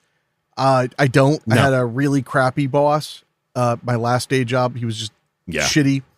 He once took me aside to tell me I needed to take my job more seriously because the movie thing is a pipe dream. Yep. And I was like, wow, you're not my fucking dad. No. So, there's that. But I have had hilarious experiences on sets that were not mine. Yeah. That were pretty fascinatingly stupid. And one of my favorites was I was working on a movie for a friend of a friend, and they were getting ready to film a shower scene, tasteful one. There was no nudity or anything, but they had to film this person in the shower. Yeah. And they had a little bit of dialogue and stuff like that. And I was production hand, nothing like crazy. And I go to make sure food is ready or is arriving on time. I come back and they've been working on getting this shot ready for like 25, 30 minutes. And it's a little tiny bathroom. You can only put up maybe 2 lights at most. Yeah. That maybe one more if you put it outside the window, but it was daytime, so you don't have to. And I come in and I'm like, so how's this going? And they're like, we're trying to figure it out. I was like, figure out what? Like, I mean, because it's so snug or whatever. And he's like, well, no, the problem is the lens is fogging up. And he was like, so we tried opening that window, but it only opens like this, like a half a foot wide. And I sent one of the PAs to see if there's a fan in the house. And he comes up with the fan and he's like, where do I put it? We're already, there's no room in there. There's no space. So I turn to him and I say, I think I have a solution. He's like, well, let's see if the fan works. And I'm like, no, please just. So this dude who I had never directed anything and never finished this movie. Yeah. He can't fit the fan in. Mm-hmm. They're trying to figure that out. And finally I say, hey, use lukewarm water. Yep. And there'll be no steam. Yep. And he was like, good call. Okay. And then they did that. And I was like, God, what a stupid thing. I think my favorite, your set survival or saving story, I think, is still the fake cocaine. Oh, that might have been, I think that was the same project. Was it the same project? Yeah, there was a scene where they had set up this living room and there was this gargantuan pile of cocaine. Scarface pile. Yeah, it was like flour or something on the coffee table. Yeah. And I just asked the director, I was like, so I haven't had a chance to read all of the script. Is there a reason that this main character would have like $850,000 worth of cocaine just on their coffee table? And he was like, no. So then we were all just getting as much of leaving like a couple of grams worth. Yeah. But it was like, just these giant white piles all over this coffee table. The first thing I knew, I looked at it, I was like, well, that's like somebody kill you over that much cocaine. Yeah, I would say so. And not someone who's using it, somebody who's selling it. Somebody's selling it. So no, there were little things like that. There was the time that I was working on a set when I was a teenager, and they were trying to get the camera. They had the camera the way they wanted it, but they were having a problem with a reflection of light off of they had the camera in a closet, and the closet door, it was a slide door. It was like reflecting light or something. And they were taping it and they were trying to put like Duvetine over it and stuff, and nothing would work. And finally I came in and I was like, so what's going on? Cause we were getting ready to run late for lunch. Yeah. And they told me the problem. I went, 1 second. And I just walked over and I picked the door up and I just left the room. Yeah.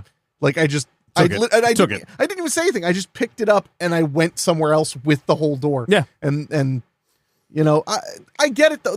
When you're in charge, especially, there's a lot of pressure. And if you're not comfortable with that pressure, it will make you make dumb mistakes. Yeah. And even when you are comfortable with it, it'll make you make dumb mistakes. Oh yeah. I've always been that's really why I ended up in the job I ended up in, was that I'm really good under pressure. In fact, in many ways, I'm better under pressure. When I'm waiting to film a movie for 5 or 6 days, I am just like, is there anything I forgot? Is there anything I can do? Is there anything I do? Once I'm there, I'm like, it's like, oh, this thing broke. And I'm like, well, then we don't need it anymore. Yeah. Let's go. I'm fine with solving the problem. The first night I ever had my radio show, when I used to do Saturday Night House Party, there was a state of emergency declared in downtown because there was an active shooter reported in the building that I was recording out of. Did it turn out to be bunk? Didn't really ever find out anything much except for the fact like they closed down downtown. Like they closed it down. The cop cars were on all ends. The square was not having any traffic. Jesus. Cops are walking around with automatic weapons. So you can't quite see, but this is Dave's. This was his automatic weapons. Yeah. It looks like a guitar. Yeah. So was Cobra just like soloing. But yeah, I had a cop knock on the door and he's like, what are you doing? And I was like, I'm doing a radio show. And he's like, okay, we'll just stay here until one of us come to get you. Nobody ever came to get me. Yeah, it probably turned out to be a false alarm. I mean, that's usually what they tend to be. I mean, I had that happen. I had a tornado break out on air one time while I was on air. Like in the studio? Yeah, it just came right in the studio. Yeah, I mean, I haven't had like any like really, really funny stuff happen. I've had really awful stuff happen at that job, but yeah, I mean that sounds funny to me, but no, I get you. I mean, there was the night that my sister and my boss got into it the week of my uncle's funeral. I remember that. Yeah. I really remember I'm not going into that. No. No, I luckily, I guess I only ever had one day job that I like wanted to climb the ladder in, and it just was not going to happen. And it was for the better. Yeah. I think I get that. And it's funny because like you said with your boss, when I left that job, I was pretty angry at my former boss. Yeah.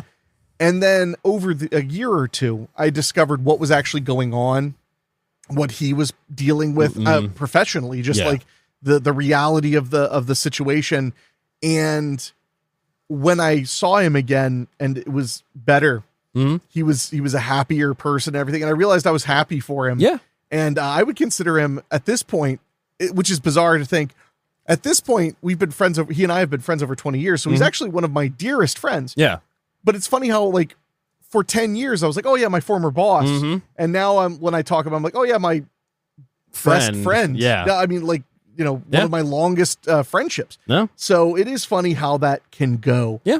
But I can't imagine what it would be like working in an environment that competitive. I mean, I've worked on sets where there are people in it for themselves. Yeah. And that's miserable. Oh yeah. Because everything is about, and it's already one of the number one things you have to do on a movie set, regardless of the size of the production, is manage egos.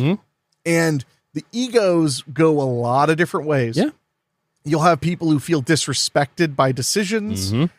You'll have people who want to be heard for the sake of it. Yeah. They don't actually have anything to suggest or offer. Yeah. But they want to be heard and acknowledged. Well, and like my issue that I ran into helping on sets every now and then, no offense to any of yours by this, there's certain people that can work that can handle a set, and there's certain people that can't. Yeah. I think that's the biggest issue, is just like there's some that handle dictating either the work or dictating what needs to be done, and then there's some that just expect it to happen. Yeah, well, and that's, I mean, being able to delegate is really hard for some people. Yeah. And, generally on my sets, if I'm the director, there's usually everybody, they're mostly our general crew. So it's not like we have a dedicated cam op, eye cam op. It's not like we have a dedicated sound guy. We have a couple of people who have used the boom plenty. Many times. And we train them. Yeah. We've trained them. Yep. But there's nobody who shows up and has, it's really about enthusiasm, not really about expertise necessarily. So. Well, and you also got the people that show up expecting a Hollywood type set, and it's just like, this ain't that thing. Well, and people who, ironically enough, don't like being told what to do. Yeah. When that is literally your entire job. Yeah. If you're not the director, is to be told what to do. The number one thing that can turn me off from inviting somebody to come like work on a set, if like I've been either asked to find volunteers or whatnot, is just like, oh, it must be fun. It's like, if you're thinking that it's going to be fun, I don't know necessarily if I want. Well, see, but that's the weird thing is like people constantly tell me that some of the most stressful sets I've ever been on were really fun. Yeah. So I've just realized I'm just not aware. Yeah. I don't know what's going on. Yeah. I've had people say like, oh, it's the best. It's like a party. And I'm like, I've been on sets of people that don't want to work.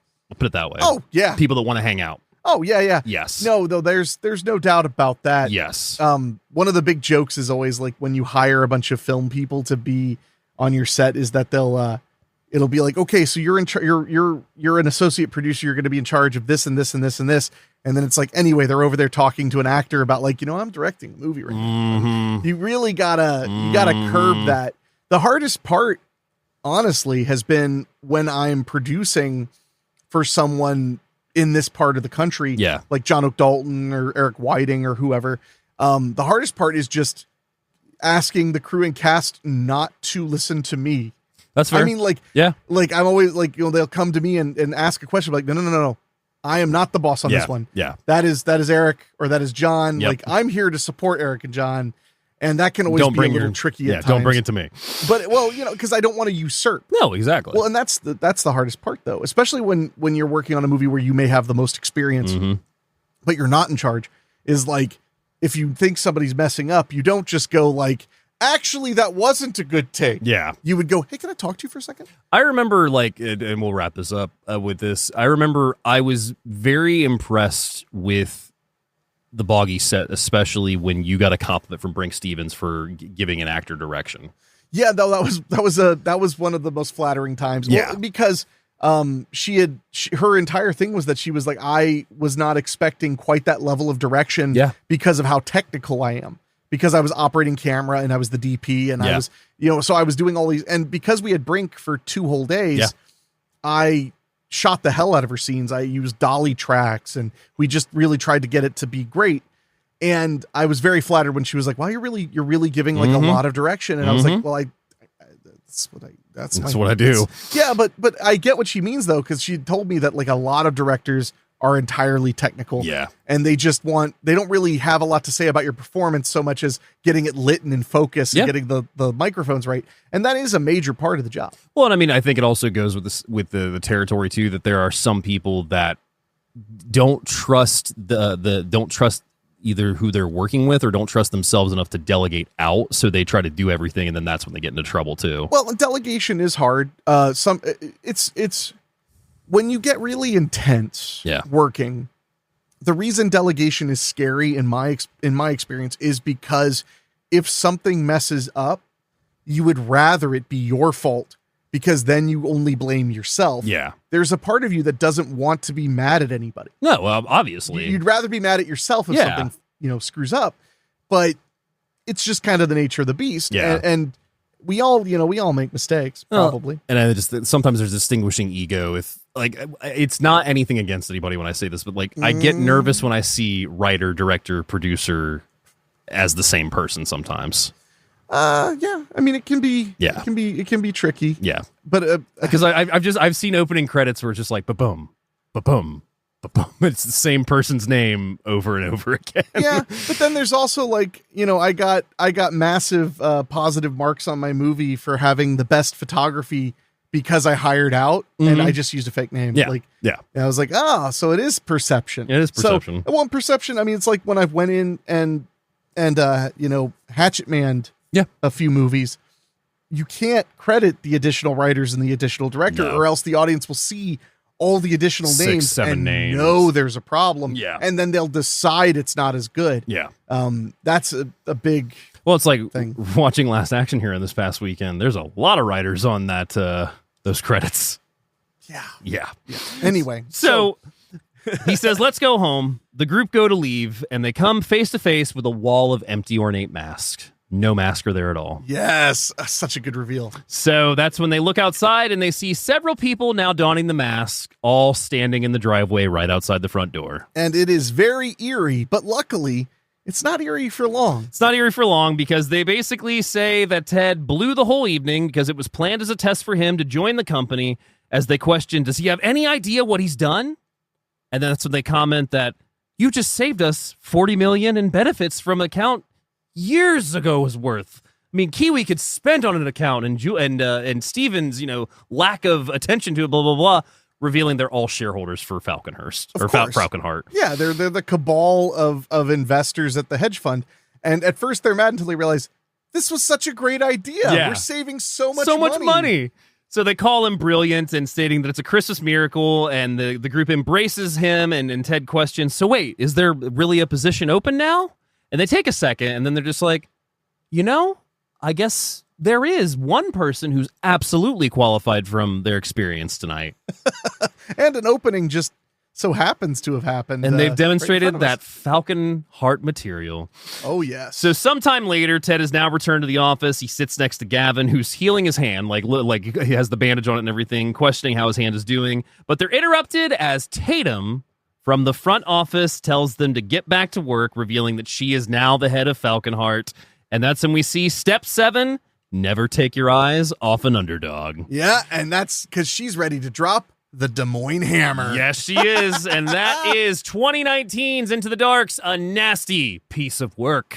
And it really is. It really is. But it ends in a somewhat feel-good-ish way. Yeah. Unless you want to look at it as that she'll become just as bad as Julian Sands' character eventually. I think what I love about this one on a rewatch and just looking at everything from a whole of this entire month of looking into the dark, this one specifically you're given all the pieces, but you can't put them together until they actually show you where they go. Oh yeah, yeah. And that's what I love is like you get the creepy ass house, you get the ornate mask, you get the fact that there's going to be a competition that's gonna get to deadly blows. Yes. And then they completely just blow it all up at the end. Oh yeah, they're fucking with you the whole time. Yeah. And it's a lot of fun. No, it's a lot of fun. Julian Sands is so good. Molly Hagan's great in it. I mean, the twists and turns alone are a lot of fun, but then just the performances just get more and more sporadic, and it's just like, oh my God, are these people really out there like this? And yes, there probably are. A decent amount. I mean, what was that saying? The rich really are different. The rich really are different. That's one of my favorite things in what's that movie? I'm trying to remember what it is. Ready or Not. Yeah, Ready or Not. Yeah, the rich are different, which actually was almost one of my recommendations, but I decided not to go with it. Look at you. But yeah, final thoughts for it. This is a must watch. This is probably my favorite of the entire Into the Dark run, to be honest. Yeah, this is really, really up there. It's just got a nastiness to it. And a workiness to it. It's got a nastiness to it. It's got a lot of dark fun. It's got a great like conclusion that's so satisfying. Mm-hmm. It's got style. It's got style because the way they film this really fascinating mansion is gorgeous. The music that it kind of adds the to the majesty of it. Yeah, majesty is a great word. Yeah, and it just has that feeling of you think you know what you're getting, and then at the very end they're just like, nope. Just kidding. Yeah. So it's a must watch for me. Must watch for you. I would say so. Yeah. I don't know if it's my all-time favorite, but I haven't been able to pick one. I get that. So I'm probably not going to make that call exactly until I go back, because I've still got 10 to watch in total of the entire. So once I do a full rewatch, once I do a full rewatch, then I'll probably have an idea. Speaking of rewatch, a honorable mention as we close out March into the Dark. I wanted to go with 2020's The Current Occupant, and this is one that really weird, very slow burn, but keeps you guessing the entire time. And it says, trapped in a mysterious psychiatric ward, a man with no memory comes to believe that he's the president of the United States and the subject of a diabolical political conspiracy. As the asylum's soul-crushing forces bear down on him, he fights to preserve his sanity and escape so that he can return to power. And Barry Watson's our main character in this, that is the supposed president. So fun. You really don't know what's going on. No, you do not. In the funnest way possible. Yeah. Love it.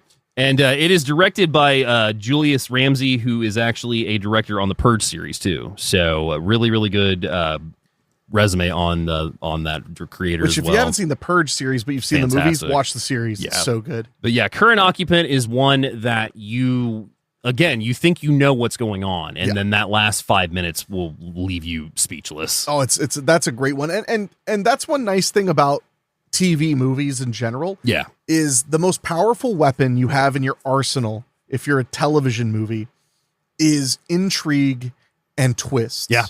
Because the more questions people have, the more likely they'll sit through the commercial break to the next part. Yeah. And that's a really important thing, to end before every commercial break with some kind of cliffhanger that'll keep people around. Well, it's like, I still to this day will argue one of the best television premieres of all time is the very first episode of Alfred Hitchcock Presents, which is the one where the man picks up a woman, and she is basically like, that man just assaulted me. No, he doesn't pick up a woman. Or no, that's it's his wife. It's his wife. He came home from being in the military, I believe. Yeah. Yeah, that episode haunted me as a child. It's so good. It's excellent. It is so good. No, it's so good. Yeah. So recommendations, we always like to close out the show with a couple. The first two I've got for this week. First one is 2012's Would You Rather, currently available on AMC Plus and Roku. It says, desperate to help her ailing brother, a young woman unknowingly agrees to compete in a deadly game of Would You Rather, hosted by a sadistic aristocrat played by Jeffrey Combs. Good guy. Yes. Guy. And that's a guy who's easy to work with. Yes. And whose ego is reasonable. That movie, if you have not seen Would You Rather, if you're not into the torture porn genre, probably would avoid that one. It's got some pretty nasty moments in it, especially when we get towards the end. But it is really, really good, really dark, and line up a light watch for that ending. Actually, both of these suggestions line up a light watch for, because Second recommendation is 2016's The Belko Experiment, currently available on Tubi. In a twisted social experiment, 80 Americans are locked in a high-rise corporate office in Bogota, Colombia, and ordered by an unknown voice coming from the company's intercom system to participate in a deadly game of kill or be killed. That's a hell of a film. Really, really good movie. Really, really big gut punch. I remember sitting in the theater and it just turned my stomach a couple times for how serious it gets, but it is a fantastic thriller. Yeah, that I cannot recommend enough. So I went super indie. Oh. But I wanted to lean into the concepts of desperation and the rich being different and misleading. Can I guess? Okay, fine. Suburban Nightmare? No. Okay. No. Okay. Although that, I mean, it's a great film. Yeah, but I don't know about that one for this. But I went with 2013's Cheap Thrills. Oh yeah, that was gonna be one of mine. Yeah. Which is if you haven't seen it, I mean, my God, it's a great one. Let's see. So the IMDb synopsis: a scheming couple put a struggling family man and his old friend through a series of increasingly twisted dares over the course of an evening at a local bar. What they don't mention is it's all for money. Yeah, all for money. Which hence the term Cheap Thrills. It's available on Peacock and Fawsome for free to watch on Roku and Tubi. One of my favorite David Koechner roles because he's great. It's not your typical Koechner. If you know Koechner's style, this is a really big departure for David him. Koechner from Anchorman and Goods and 40 Year Scout's Guide to the Zombie Apocalypse. Yeah. No, he's a lot of fun. It also stars Pat Healy in one of his finest roles out. I think that and Compliance are my favorite roles of his. Fuck, Compliance is dark. Yeah. Oof. And Ethan Embry. Yeah, Ethan Embry. Another great performance from Ethan Randall. Embry. Oh, Ethan Randall. But Cheap Thrills, highly recommended. Yeah. That's one I need to revisit. Yeah, I'm due for a rewatch on that. I have too. the blue. We need to check that out then. Do we have any emails this week? You know what? We actually do. Gasp. So let's see what we got here. So, okay. So first, we got a message. By the way, if you want to contact us, you can at doyouevenmovie.com, which is where this message was sent. Yes. Or you can send us an email at doyouevenmoviepod@gmail.com. This one is from Tim Smith. Okay. And Tim says, you're going to love this, by the way. Says, with Henrique mentioning that he has some wrestling training, it made me want to bring up some wrestling-related movie suggestions. Okay. Then he says, I also wrestled for some independent companies in Illinois for 5 or 6 years in the early 2000s as Dexter Poindexter. Hell yeah. Being as though Henrique wrestled, I think he would bring a unique opinion and take on these. I did wrestle one match. I was a manager, but I was trained just the same. Yeah. Relatively. But his suggestions are: number 1, Ready to Rumble. Wrestling's not fake. Wrestling's not fake. I love Ready to Rumble. It'll probably come to the show at some point. It's got to, I think. Number 2, Paradise Alley. Have not seen that in a long time. I would like to revisit that one. It's been a very long time. Yeah. Number 3, one of my all-time favorite movies, The Wrestler. Yep. Which has to come to the show at some point because that is a phenomenal feature film. Yeah. That is the film that made me realize I hated the Oscars because it got snubbed and it deserved a lot of love. Yeah. And then number 4, the quintessential wrestling movie, No Holds Barred. I knew it. What's that smell? Dookie. That movie's so weird. But I do love it. But that movie's so weird. I don't know if we could do a whole episode on it, but we could probably highlight it on an episode, I would think. I mean, they invented a fictional bad guy character named Zeus and then made him an actual wrestler to promote the movie. Yeah. It's the weirdest. It's odd. It is super weird. I would say the two likeliest would be The Wrestler and Ready to Rumble because I think we both share an affinity for both of those. Yeah, I mean, there's a lot to love about them. Yeah. He ends the email by saying, thank you for your time and helping the week go by and the workday go faster. Well, thank you, Tim, for the email. Yeah, and sincerely, there's no better compliment. As a literally lifelong podcast listener, I've been listening since 2003. Yeah. To podcasts. Back when it was hard to listen to them. You had to know how to paste an RSS feed and shit. I know how wonderful it is to have a show that helps your day go by faster. So there's no better compliment than that. Absolutely. And we have one more. Okay. Email, again, sent to doyouevenmovie.com. And this one is from Gray Cat. Okay. And it says, hi, I love your podcast. Would you ever consider talking about Turbo Kid? Thanks. So full disclosure, I've never seen it. I actually haven't either. Yeah, I've heard I need to. I've heard I would love it. I really liked Psycho Gorman. I loved Kung Fury. So I mean, I'm sure it would be up my alley. We should do it. We should watch it. Yeah, like just get together and watch it, and then we can see how we feel. Yeah. Because is that the one company that did Manborg? I believe so. Astron 6. Astron 6, yeah. I think so. And I've liked most of their stuff. There's been a couple that I haven't been huge fans on, but overall I've enjoyed them. So I would definitely be up to talking. Because the only one of theirs that I really was not a fan of, even though I wanted to be, was The Editor, which was that Italian horror film. I feel like I like that more than Father's Day. Was them, I think? Oh, I forgot about Father's Day. Yeah, I wasn't a big fan of Father's Day either. And he ends the email with a PS. Mm-hmm. Do some Freddy movies to bring back Enrique's impression. I mean, I could do part 6 for my birthday this year. Make you could do that. I mean, I like part 6. I love part 6. I mean, I have a movie poster on my wall now for it. Yeah. And an original pair of glasses. Yes, which I do. I ended up getting another pair and putting them on the set. Beautiful. But Freddy movies have got to come at some point. Yeah, and at least a couple. I hope to one day be up to the task of being Freddy Krueger again after Freddy's Nightmares podcast, because writing Freddy puns, jokes. Yeah, I wrote about almost 50 of them. Yeah. I got really tired. You got burned out. But I also got so in tune with it that sometimes as I was watching an episode of Freddy's Nightmares, I would write my joke and then Freddy would make a similar joke in the show, and I'd go, there it is. Now I got to make another one. Yeah. I got to run with another one. So, but I definitely think there's room for Nightmare on Elm Street. Yeah. Reviews on this. We could I think Freddy versus Jason would be one that would definitely bring a conversation about pretty decently. Oh yeah, I think so, because you have a completely different experience with it than I do as far as I got to seeing see it in the theater. Yeah, I was gonna say and all that. Oh yeah. And so I mean, that might be something. And my girlfriend at the time was Team Jason, and I was Team Freddy. I mean, he technically won. That's what I said. So, would you like to know what we are talking about next week as we are kicking off a new month and therefore a new theme? You know what? Sure. All right. Sounds good. So we are going to be kicking off our April showers theme with movies that are feature they either a heavy rainfall, a storm of some kind, and we are kicking it off with one that, how could we not? 1998's Hard Rain, starring Christian Slater, Morgan Freeman, Randy Quaid. Currently available on Pluto, Prime via rental, and Fandango at home. You can also rent it as well. And also I found out the Blu-ray's really out of print now. Oh. Yeah.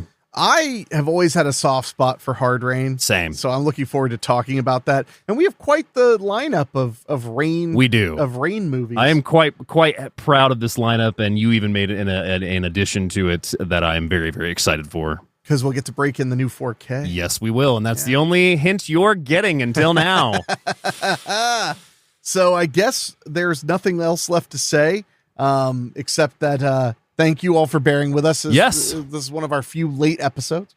Everything worked against David. It really did. No, I really fucking did. when we had to cancel our makeup show. Yeah. I felt so bad for you. I wasn't mad because it wasn't your fault. Yeah. But I felt so bad for you because I was like, I was literally about to suggest, like, do you just want me to get on like one of our freaking web apps and just be like, hey, I'll just record it in the car. Yeah, I'll just do it from the car. If you had been sick much longer, we probably would have had to. Yeah.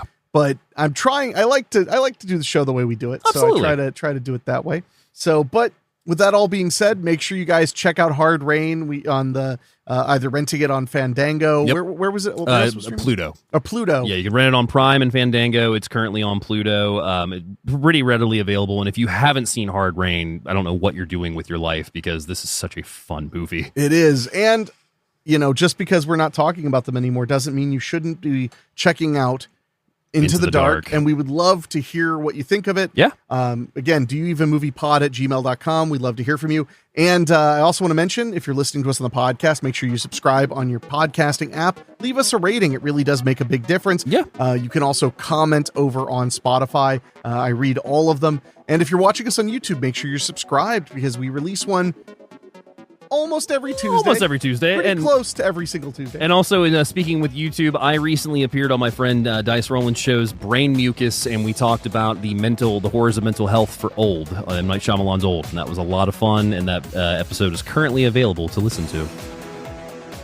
I was all for you, but that title's Brain Mucus. Brain Mucus. Yeah, the horrors of mental health. I mean, I know that brains are surrounded by a mucus-like fluid, but when you had to put it that way, I didn't make the show. I just appeared on it. All I'm saying is, with a title like that, it's a bit of a nasty piece of podcasting. That's fair.